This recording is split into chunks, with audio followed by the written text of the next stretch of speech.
Hello everyone and welcome back to Lucky Loaders 15, where I'll be giving you two of my best bets for tomorrow's racing.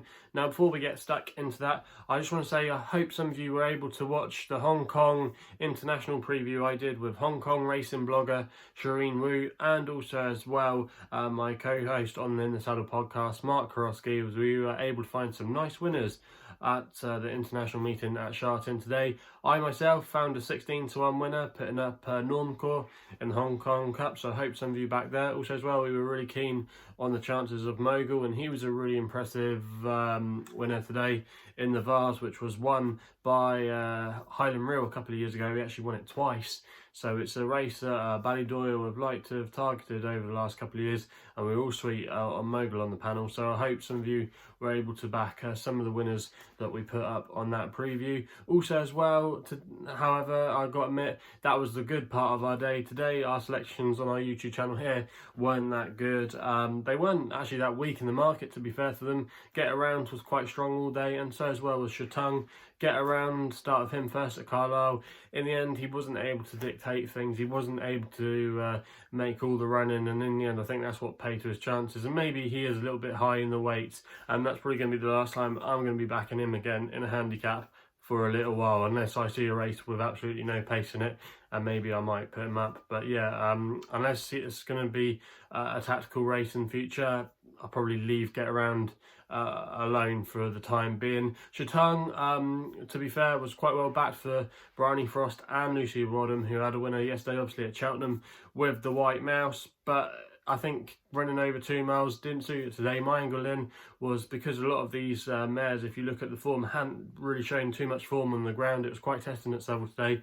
Her stamina would come into play, and she was proving on the ground, but she was just very outpaced at a crucial stage. She did plug on into 4th place, but she was well beaten, and in the end, it was a frustrating day. But on the whole, like I've been saying for the last few days, it's been a pretty good time of late. We've had quite a few winners over the last week or so, you know, so we're doing quite well so far in December. But you got to accept that from time to time, you are going to get the odd days where you can't fire in any winners. You know, you're going to have a couple of blank days here and there, but obviously you want to keep them to a minimum. But yeah, it's been not a bad week. Obviously a good day yesterday at Cheltenham with 2 nice winners, and also as well earlier in the week we were firing out some 8-1 naps. We had a 7-1 winner, 5-1 winner, you know, so it's all been not too bad over the last 7 days or so, and fingers crossed we can have some winners with this week coming up. So let's get into the 2 tips for tomorrow. Then we're going to be actually starting at Ayr tomorrow with our first tip, and both selections are running very close together. They're pretty much running within a 10-minute window, and we're going to start tomorrow with my next best, which runs in the 110 at Ayr, and I'm going to go with a horse here called River Frost for Richie McClernand and Ben Haslam in the colours of JP McManus. Now, if you know your national hunt racing, you might know that Ben Haslam over the last few years has actually got quite a good association with JP. JP often sends him some of his hard horses to win with. They might have been class a few years ago, but once they're finding life a bit tough at some of the big power yards, he does kind of ship them on to Ben Haslam. But Ben Haslam does get a tune out of them and does win some races with them at the northern venues, and this is one horse that kind of fits that bill. Was very good a few years ago but seemed to struggle, but since going to Ben hasn't been a bad horse for him. Actually done quite well over fences, got him a couple of wins over fences, including here when he won on his only start of the course last year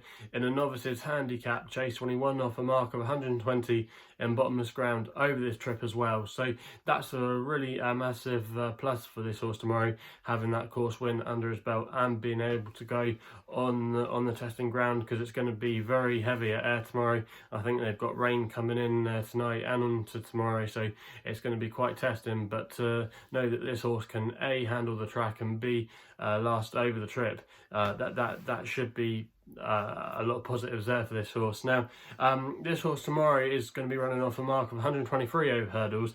The downside with him is that he hasn't won over hurdles for a while, but he has still shown glimmers of form that he could still be potentially have a race in him of this nature, of this mark. Because if you go back through some of his form last year, he was actually running over hurdles. He actually ran over hurdles at Wetherby. I remember backing him that day in each way price, and I got the each way place money when he finished 3rd at Wetherby off a mark of 133. So he's now actually £10 lower. It was actually last season because it was actually in January that he ran, but he's now £10 lower for that run at Wetherby, where he wasn't disgraced in that race at all. And also as well, this fella was running over hurdles at Sedgefield not long ago and finished in a credible 4th place.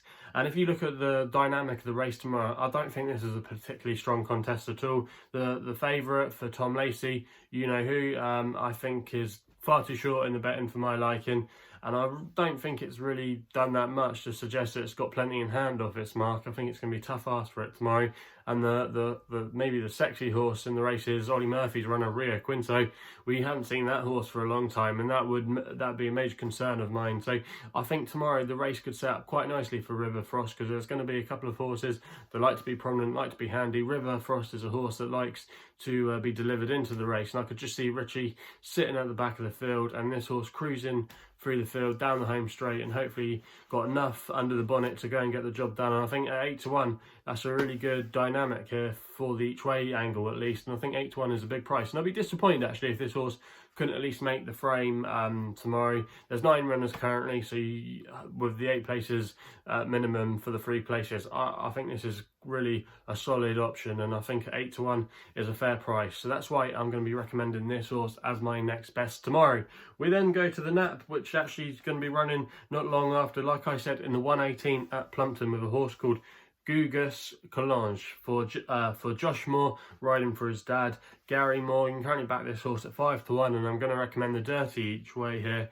Now, Gary Moore's team have been in pretty good form of late. If you actually go back to last weekend when they were running horses at Sandown, they did pretty well there. They had Darabin, they had a horse called 50 Bull One. They then continued their form by having a treble at Fontwell on Tuesday, I think it was. You might remember we actually put up a horse of theirs called Call Off the Dogs. Their horses have been running well. Benatar as well ran very well for a long way yesterday in the Caspian Caviar Gold Cup, and we hadn't seen him for quite a while. So Gary Moore's team, despite Goshen obviously flopping yesterday, but he had an excuse, they have been in pretty good form of late, and I think you want to sit up and take note. Now, this horse, Guguss Collonges, actually finished 7th on his hurdle debut at Newbury last time out, in the same race that Flinta Sacra was a warm favourite but disappointed. However, I don't think that was actually a bad maiden hurdle, actually, because the winner was quite a smart looking horse of Dan Skelton's called My Drogo.